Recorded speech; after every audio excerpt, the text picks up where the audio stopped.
Welcome to the bonus episode of the No Hangover podcast. Boom. Got my boy E with me. What up? Jacob, like always. How y'all doing? As always, you can find us on Spotify, SoundCloud, Apple Podcast. The visuals are up on YouTube. You want to see my gorgeous face? By all means, check it out.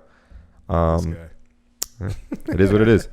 Our best platform for social media to follow would be our Instagram, at No Hangover Podcast. You could also check out our website. That's www.nohangoverpodcast.com.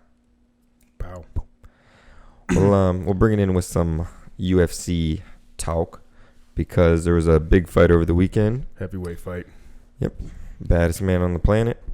Did the fight go the way you thought it was going to go? Yeah, I mean, which is good for the UFC because usually when your heavyweight division is Also tell him who was fighting. interesting, Didn't. that usually does good for ratings. Francis Ngannou and Stipe. We talked about it a little bit before, Yep, but Stipe Miocic. what this past weekend, what was it, March 27th, 26th, whatever day, UFC's 260. Finally got the fight. The long-awaited rematch. Yeah, and Francis Ngannou looked like he's learned. The Predator is learning. Yep. That is a bad man. He was patient. He didn't look like he was forcing anything, and then when he saw his Stumped a opportunity, takedown defense. yeah.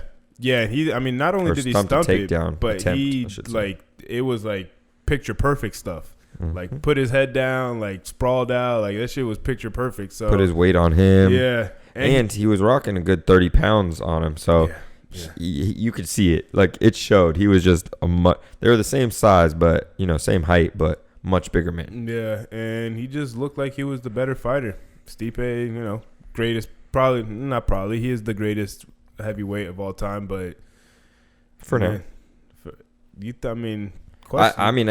for now. Like, he is, but I'm just saying. Yeah. If Francis, which it's seen because his next fight is going to be one of the toughest challenges. It was cute. He got his championship. It's nice, whatever. We kind of already knew what was going to happen. But, if you saw the fight, you saw the fight. If not, catch the highlights. We don't really need to get into that. The interesting part now is his next fight. Yeah, John Jones and Francis. If they meet at heavyweight and that's a title fight, that might going to be the fight. Well, I mean, they're still back and forth with numbers and money. Correct. The UFC is going to have to pay John. He's not trying to go in there without getting paid. He's the greatest light heavyweight of all time. Greatest UFC fighter of all Correct. time. He's the greatest for most people. Greatest for everybody. MMA fighter of all time. Correct.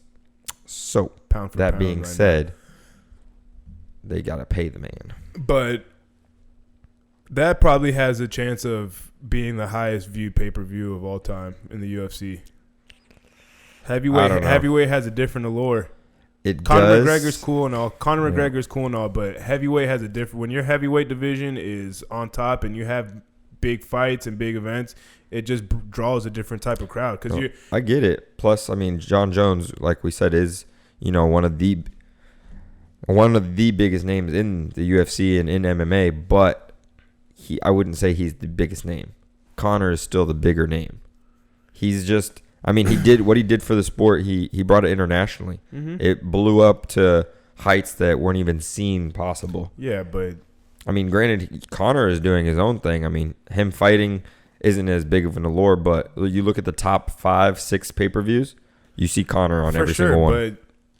But I think he missed one maybe. But it's not.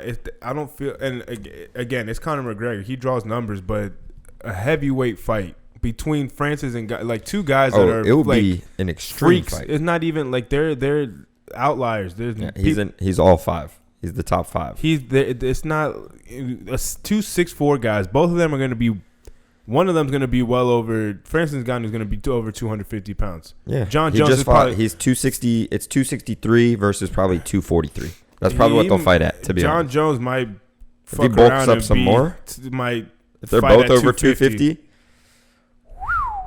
that's scary. That's what I'm saying. That's holy shit. That's what the allure of a heavyweight division. Like when you get people like that, 6'4", 250 plus, throwing around like somebody is going to get slept. Yeah. Somebody is going to get their head knocked off. That's what happened. That is. What's funny is in every other division, it shows like the skills you have to have, the skills this, the skills that, kicking this, fucking jiu-jitsu, grappling, whatever. Heavyweight division. hand. But like, like it was a meme. Like even during the commentary, like you could hear Joe Rogan and Daniel Cormier talking about they were nervous for the fight. Oh yeah, I mean you feel it. Like any. I mean, at least me personally, if you're a UFC fan, when you're watching either someone you really like as a fighter, which used to happen with like Conor fights, stuff like that, or it's just a really big UFC event, you get the jitters. Like you could be staring at the screen and you're like trembling almost. You're like, oh my God, what's going to happen? You're like giddy with anticipation. I feel like it's a different type of... Which I was. I'm not going to lie. I was excited as shit. A different type of jitter for when it's Stipe heavyweights. and Francis. I'm excited.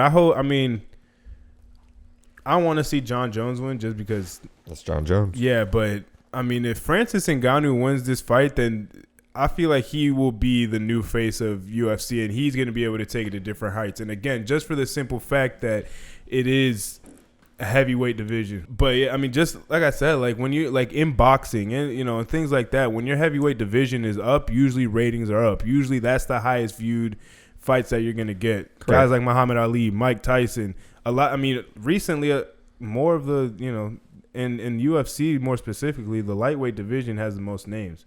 Now, it's exciting. It's right fun to watch. Sure. But imagine all those guys were 6'3", 6'4", and the heavyweight division was 6'7" people deep. That would be a lot more exciting. Yeah, but that hasn't been what we've had in recent years. It's always like it's just been the heavyweight division is kind of slept on because you don't really have that big name, that big star. Then you have the light heavyweight was always John Jones. And then so that was bringing exactly. And then you go down the list. I mean, now it's getting a little more excited because now it's France. We'll start at the top. Francis. Then you got Jan Blachowicz, Israel Adesanya. The champs of each division. Yeah, going the champs of each division. Kamaru Usman. Well, he fights at the end of this month too in April. You got Charles Oliveira or Michael Chandler because Khabib, relinquished his belt. Yeah. Alex Volkanovski or whatever. So I think that's how. That Australian dude. Correct. Yeah. I think he's from New Zealand. I mean, they're pretty close together. Their accents sound similar as fuck. Who you got at 135? That's Aljamain Sterling. Oh, it is because the no contest. So you got Aljamain. But she's probably going to lose that belt once they fight again. Peter Yan is probably going to get that belt back. But I was optimistic going into that fight, and then watching the fight, I'm like, damn, Peter Yan is a much better fighter than you. Yeah, he was. It wasn't even close. I mean, we talked about it. He was just kind of like, he had a high pace, but he didn't really like. He wasn't hurting him. He was kind of just his own ass. Correct. I feel like, well, who knows? Maybe the next fight he'll have those jitters down because it was like that's his first championship fight. But Peter Yan looked like much more professional in there. Until he fucking kneed him right in the fucking head. Correct. Which he should have known better. Oh man, it is what it is. But I don't know. And then I forget the 125 guy's name. Honestly, for Hudo. I thought is that even a weight class? Yeah. Damn, 125. That's the smallest weight class for guys. I thought we went over that. I thought 135 was. That's what I was trying to tell y'all. It's 125. That's like what's his name? Yeah, Figueiredo. I was right. Oh, that dude with the blonde hair? Yeah. Who's missed weight fucking bunch of times because 125 is ridiculous. It's fucking hard to get to. I mean, how tall is he? Unless you're like 5'2", then... I mean, they're pretty tiny guys. But they're still like cutting weight because they usually... 5'4". They're muscular dudes, so they still at least weigh like 135. 5'5". See, at 5'5", I feel like getting down to 125 is hard. Yeah. I feel like 125 is hard regardless. And like I said, unless you're like 5'2", 5'3", like getting down to 125 is going to be pretty difficult. Yeah, it's crazy. It's because of the way guys carry weight and shit, but, that's for even people who I see cutting to 135, I'm like, holy shit. Yeah, but, I mean, those are... Shorter guys is okay, but, like, for instance, who's the... It's crazy how 10 pounds really makes a difference, though. Yeah. They have the... Damn it. I love how today I forget everyone's name. The Sandman. He just slept fucking Frankie Edgar with that knee. You know who I'm talking about? I know who you're talking. I don't know. I can't remember his name either. Starts with his last name is like an S. I should know it. Anyways, he's like pretty tall. He's like I think not that tall, but like I think he's like 5'11". To be 135, like James Irvin? No. I mean it doesn't matter, but The guy fucking is like 5'10", 5'11", I think, and he gets down to 135. But he's skinny as shit. Corey, there it is. Yep. Corey Sandhagen. Sandhagen, the Sandman. Yep. Sean O'Malley, he's going to be a fucking... Yeah, that's right. Sean O'Malley fought on the same card. He's going to be a money fight here soon, too. Yeah. 5'11", 135. That's the fucking Sandman. Yeah. It's ridiculous. How does that even make sense? It doesn't seem like it's possible. He's a Imagine, skinny motherfucker. That's about your height. That is my height. Probably a little taller. Rude. It's true. It's like, he's probably like an inch or two taller than you, know? Not at all. I mean... What are you, 5'9", 5'10"? So an inch or two I'm taller. Offended. So an inch or two taller. I mean, I usually say I'm 5'10". Ryan claims I'm 5'11". That's like you my getting shoes, down to I'm 6 foot, 135. so that's the sickening part to me. I could see that. So, yikes. No, I'm just kidding. I don't know about I'd probably wither away. I don't know about 135. I think I'd probably die. we talk about this. I think you'd fight at 155 for sure. Yeah, that's what y'all be saying. I mean, people how much do you it. weigh right now? Probably like one. Right now, I'll probably say, to be exact, probably like 177, 178. But I'd say like 20 pounds. Yeah, that's easy. Yeah. Most of that's probably just fat and water weight, anyways. Probably. So I mean, get down to 155. That would be easy, and then yikes. Depending on how you carry your muscle and how you carry your weight, it might fluctuate. But all you got to do is get down to 155 for weigh-ins, and then fucking bulk right back up. Exactly. You'd be fighting at 155, no doubt. I'd rather fight at 170. I mean, that's a different. I mean, you have to think about it though. You go up. I mean, that's a different type of power. That's a different type of, people that you're dealing with. That's why there's weight classes, and then the weight difference might not be that much, but I mean, as far as like 10-pound difference, but it makes a big difference. No, it does. I mean, like you said, the power, fucking a lot of things.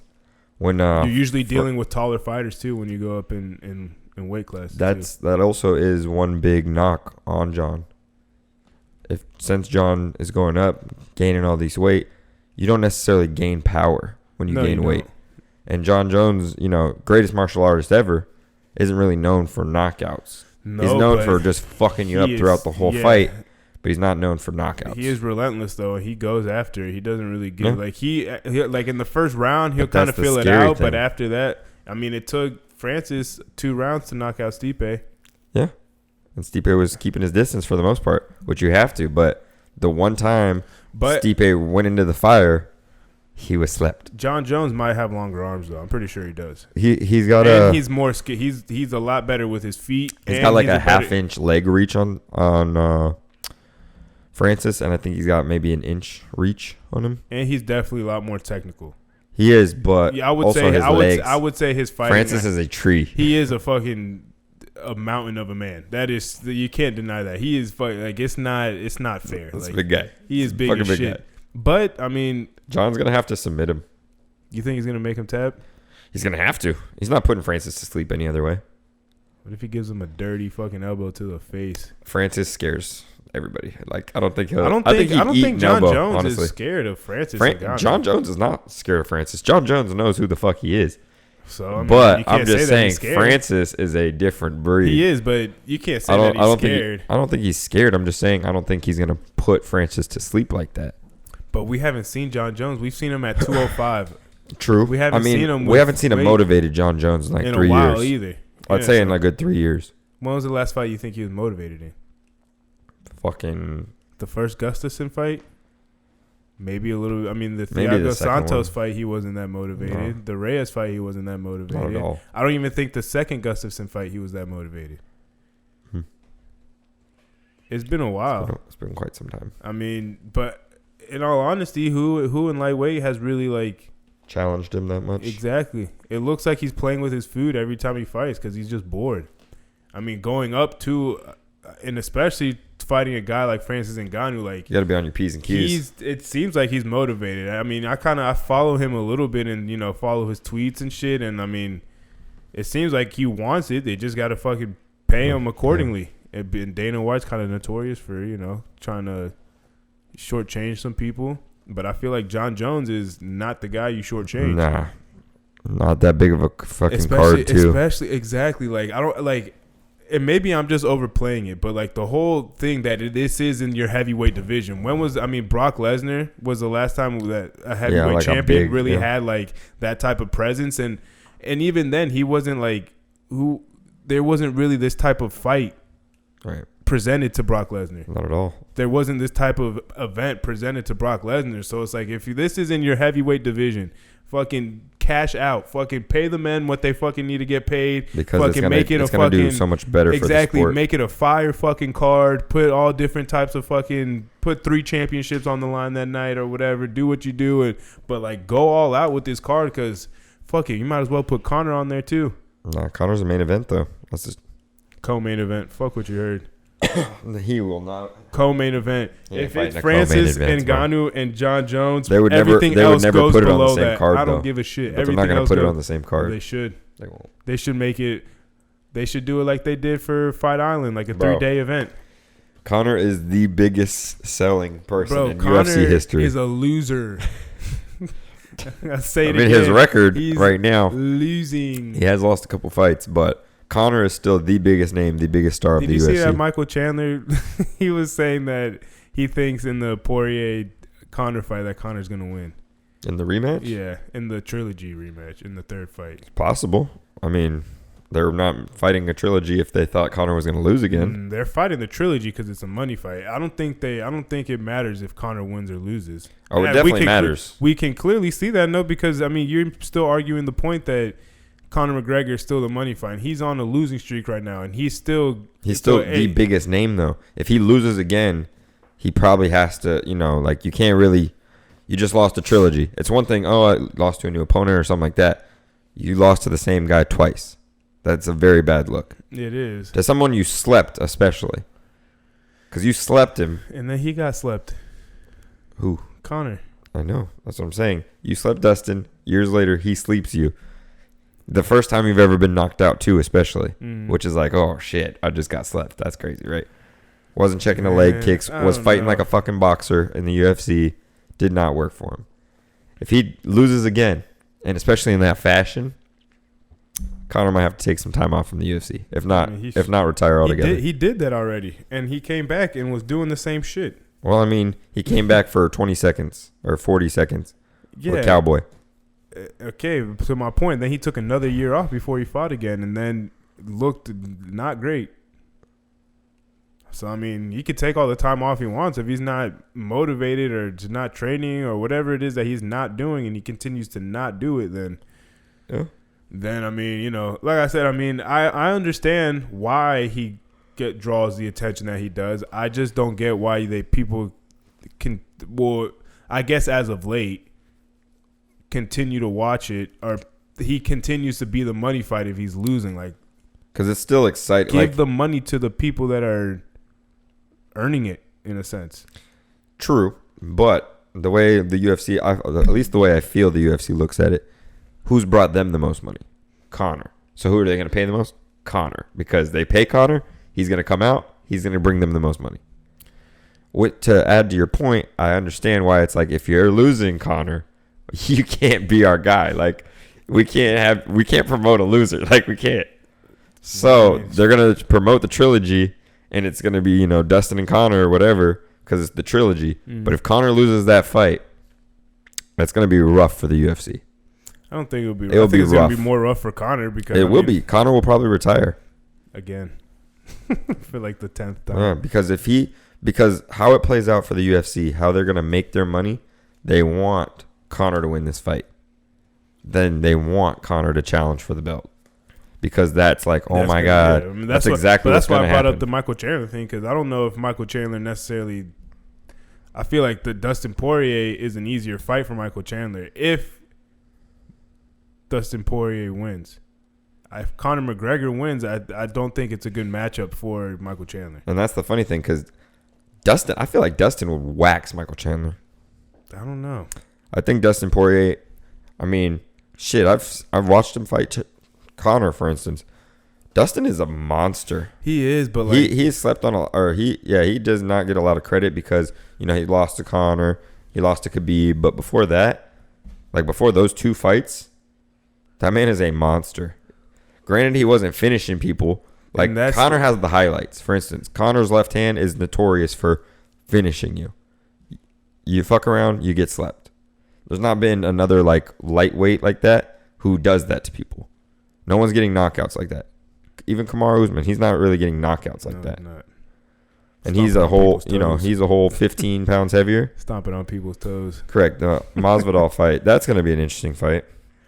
Man, part of me wants just because of the crowd. Yeah, part of me wants to believe that Masvidal is going to fight well and, like, make it challenging, but I don't know. The other part of me is just kind of like, I mean, that's the thing. There's always the possibility. I feel like the Masvidal kind of wave has come and gone, and he had his opportunity to see some shit, and he didn't really take advantage. I don't feel like he took advantage of the type of fights that he could have got.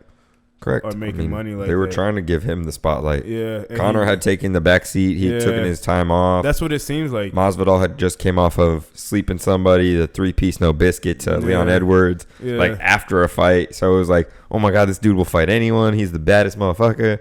And then he ducks some fights. Fucking Colby Covington, for instance, they talk shit to each other all the time. They need to fight. They've been needed to fight. So it's like whoever wins this fight, the Kamaru Usman versus Masvidal, Colby's going to fight one of them again. But Colby's already fought Kamaru, and Colby's never fought, Jorge. Well, I mean, if he loses, then... Yeah, that hype train is over. Yeah, then that's it. But who knows? Who knows? I am definitely looking forward to my guy fucking Darnush. Fighting Tony I'm Ferguson. not looking forward to that fight at all. I want Tony to retire. I just want him to, and I think it's going to be like that. I just want him to get a big name under his belt so he can get kind of some recognition. Yeah, your guy. And start finding rank opponents. And a guy who, Tony's not my favorite guy by any means. But oh my God, he looks like shit too. In the fucking promotional picture, he fucking aged like 10 years in 2 days. He looks very old. Shit is fucking terrible. And that's why I don't want to see it. His hairline's all fucked up now and shit. It's just like his cheeks are sunken in. It's crazy. I'm just like, yeesh. Yeah, it's not a good look. I don't like it. But hey, go ahead, get a big name under your fucking belt. I mean, hopefully, maybe Tony retires on top. But if your boy Darnush, I feel like the UFC will just drop him. He only knows how to fight. He'll go fight somewhere else. Possible. You saw Anderson Silva's about to pick up a boxing match with Julio Cesar Chavez Jr. Wow. Yeah. So I mean, guys like that, bro. Anderson Silva, it's in their DNA. Yeah, exactly. Like they'll fight if they can fight. If somebody will pick up a fight for them, then they will physically fucking fight. able to. Yeah, they're gonna fight. And I love Anderson Silva. He's, to me, head and shoulders better than Tony Ferguson could ever be. And he's still completely different time and weight class and type of fighters. But I mean, different type of weight class, but not really time. I mean, their careers overlapped a little bit. They never were gonna fight, but. Correct. Because they were in different weight classes. But like 185 versus 155. But in their respected weight classes, Anderson Silva did a lot more than Tony Ferguson. That was what I'm trying to. That's what I'm Tony trying to has an interim championship to his name. Anderson Silva has I think the second most title defenses. Mm-hmm. I think behind John. I'm pretty sure. How many does John Jones have? Like 14. So yeah, he has like 12, I think, or 13. I'm pretty sure. Because George St. Pierre had a lot too. I don't know if he had. George St. Pierre was just in a movie too. I forget what movie it was, but he was. I don't know if he has the most title defenses, George St. Pierre, or just consecutive wins. But so I mean, these guys are gonna fight whether they can or not. But second most, 10 for Silva. 10 of them things. And John has 14. But I mean, he's still gonna fight. I don't think that's really a good idea for Anderson Silva, but. I mean, it depends how much they're paying him. But that's the thing. We're talking about this. MMA fighters will go into a boxing ring. You'll never see a fucking boxer go into an octagon. It's a whole different skill set. Boxing is more technical and skillful, I'd say, in a sense. Yeah. You're within a confined space. Yeah, you can move around, but you're only using your hands, and you have correct, and just head movement. Yeah. Granted, you're getting hit in the body, and punched in the face. That fucking sucks. But in the MMA, like in UFC, if you're watching for everything, like you can get kicked in the fucking face, you can get elbowed, knees, shoulders, anything goes. So it's like You're getting fucked up. That's like got to be the most adrenaline rush of a lifetime. That would be the day, though. The day that a boxer goes into an octagon, I'll have respect for them. Whether they get their ass kicked or not, I'll have respect. Yeah, because they're going into a thing, like a field that they've never even trained upon, and now they're going in. It's a devil's den up in there. Catch me in your local. John has 11 title defenses. I'm sorry. John Jones. Yeah, but what me and Eric have been talking about with our good friend Ryan, he was recently on the episode. This man's going to start his UFC career soon. MMA. I don't know about UFC. I would, like I said, we've said it before. I just think it would be fun more than anything. And I do think I would be kind of decent at it. I'm pretty good at kicking with my legs, and I would have to get better hands. I've done like boxing a little bit, but I'll definitely have to get better with my hands. But I feel like I'll be pretty good. And maybe I'm just that guy saying the. Yeah, but you might get slept, but no doubt about it. I would fully expect it, but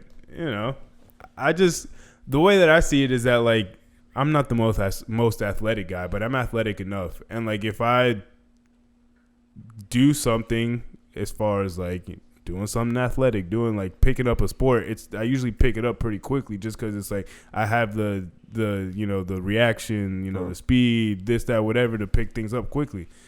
Now, getting hit in the face is a different thing. It's different when you're, doing mat work and you're just, working in the gym. Now, when you're thrown into the fire and someone's trying to knock your head off, that's a different type of. Correct. It's a different type of beast. But, it would be fun to train, and definitely would like to. We got to around and train. We need to find a good gym, though.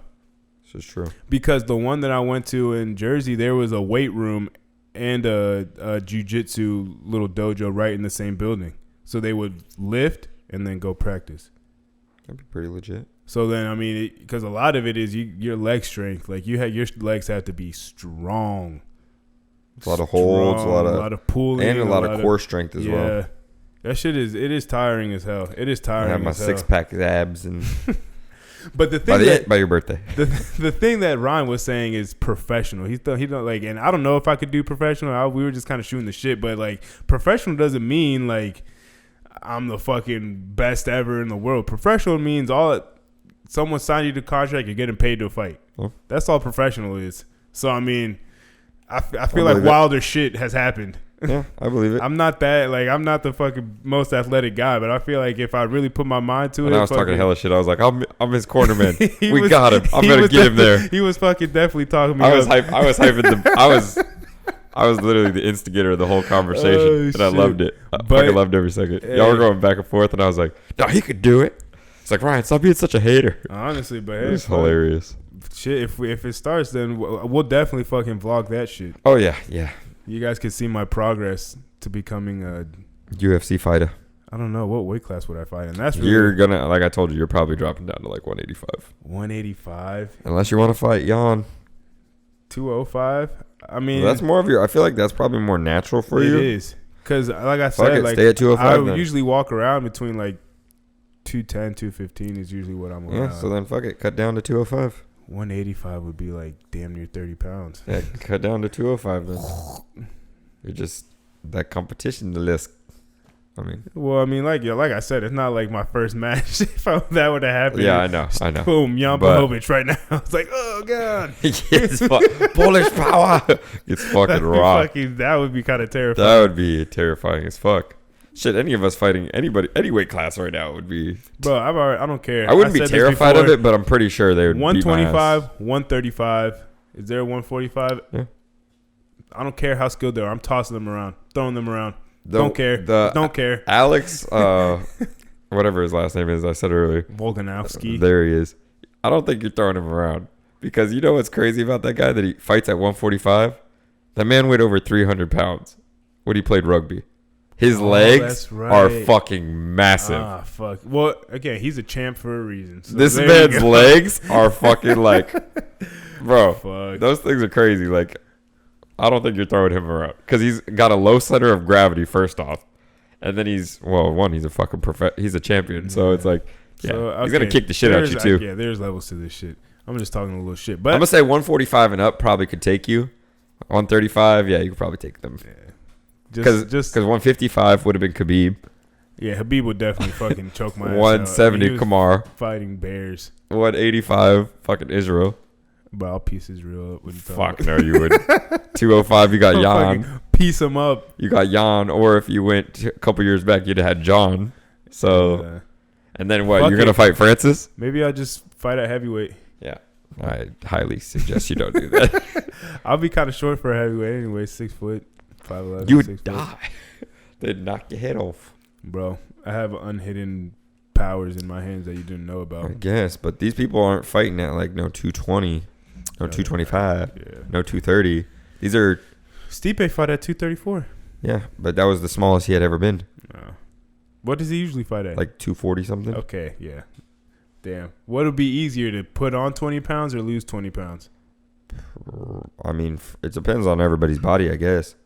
I don't know. Some of these fucking Jorge fucking lost 20 pounds in what, 5 days? 6 days, yeah. The weigh-in was 5 days. Notice he had like 6 days before the fight. I don't know. Me personally, I've always felt like it's easier for me to put on weight, but I've never put on But you also are doing that naturally and just eating and stuff like that. You've never been on a diet or a strict plan or coach to where, no, this is what you have to do. You're getting paid to fight at this weight. Plus, you gotta drop this amount of pounds. If I would have to put on weight like that, like the amount that you have to eat to put on like muscle and like good weight like that is like 3,000, 4,000 calories.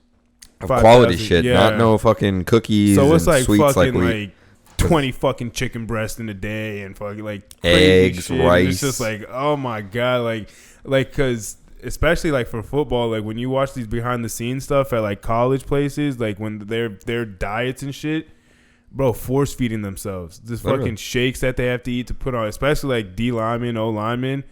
Oh my god, like to the point where it's like you're getting sick. Yeah, I would think it's probably easier to lose the weight.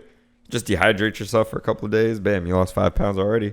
Oh, fuck all that. I mean, I drink a gallon of water a day. Imagine if I didn't drink water for a day. I feel like I would lose 5 pounds easily. Fuck. Because I drink a gallon of water. You go through the whole gallon? Every day. A day? Yeah, every single day. I thought you did. Bro, you've been killing like a gallon and a half lately. Well, what you questioning me for? I drink a gallon. That's but it took like when I first started drinking the gallons, like I was going through maybe a gallon like a day and a half.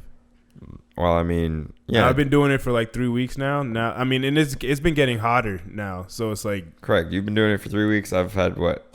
How long have I been drinking? I guess that makes sense. Like I kill a gallon. The fact that it's been getting hotter outside. Usually I kill more than a gallon. I just like to say I drink a gallon a day. Yeah, the fact that it's been getting hotter outside. I don't outside count when I fill it up at the gym. I count it as the same gallon. I mean, I kind of count it like because I'll kill an entire gallon and then use it as my water bottle at the gym. Yeah. So it's like, does it fill it up? Because usually it stops about like half. I've never tried. I usually just put a little bit in just to quench my thirst at the time being. The fact that it's been getting hotter outside here, I've been drinking a lot more water because I'm obviously sweating a lot more. So yeah, today I'm surprised. Usually I would have killed. I probably would have been on like a gallon and a half on a day like today because it was hot, a hot ass fucking day. Staying hydrated is key.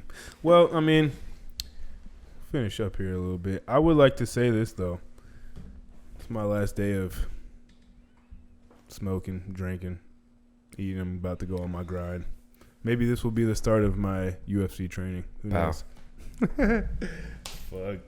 No, but I think it's going to, I mean, I look forward to this. I've actually been looking forward to like the past like week now of just like not doing anything and fucking just focusing up and fucking hitting the gym hard and fucking doing all that shit. These next 3 weeks, boy. It's going to be fun. And then it's my birthday, so that'll be lit.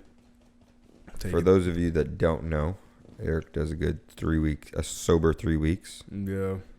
Well, I mean, because like my birthday falls 3 weeks into the month, April 21st, so I'm sure to show my boy love. This is the 5th year that I'm doing it. So I started, 5 years ago? And I just started as not smoking, just kind of take a tolerance break, and then it turned into cutting out alcohol. Then it turned into cutting out junk food. Exactly. Now it's into, full diet mode. Diet, fucking cutting all that shit out, fucking strictly workout, podcast, family, just important things, and that's it. Important things only. Honestly. Plus, it's a good reflection period. You're able to fucking, clear your mind from the clouds and fucking prioritize shit. And I fuck with it. And I'm gonna be able to save money. So, boom. That's always a good thing. That's always fun. But yeah, I'm excited for it. I'm gonna get some PDQ tonight. Probably. I'll be in the gym with you, so excited to see it. Are you though? I love how he says this, acting like I don't go to the gym with him. Majority of days. Sometimes.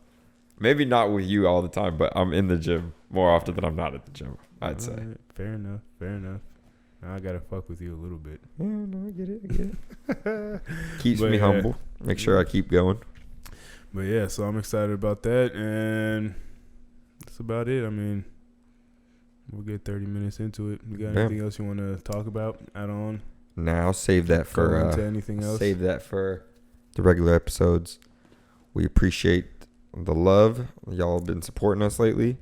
That's this Friday coming up. We're doing it this Friday? No. That's 2 Fridays from now. April 9th. Okay. April 9th, we have some things doing. I guess we're going to pretty much a little pop-up event. We'll post about it on the Instagram page just so you guys know where it's going to be at, address, location, what time, all that shit. Send me location. Once we get all those details wrinkled out. But we're going to be, it's on 436. It's a little, smoke shop lounge area that we're going to show up, set a table. You'll be able to, buy some merch. We're going to bring some shirts with us. You can interact with us, talk to us. We'll get on the mic and kind of explain what we do here, with No Hangover and, where we're going with it. You'll be able to ask us questions. We're not famous or anything, but essentially it's like a meet and greet. So, well, once we get that more information out or get the more information together, then we'll pass it along to you guys through the Instagram page and through the podcast and stuff. But it is on April 9th, so it's not this Friday coming up, next Friday. So look out for that. Make sure to pop out, show some love. And it's not just us. For instance, there's other venues as well, or not venues, vendors. One venues, other vendors as well. Well, I'm pretty sure that night is just going to be just us.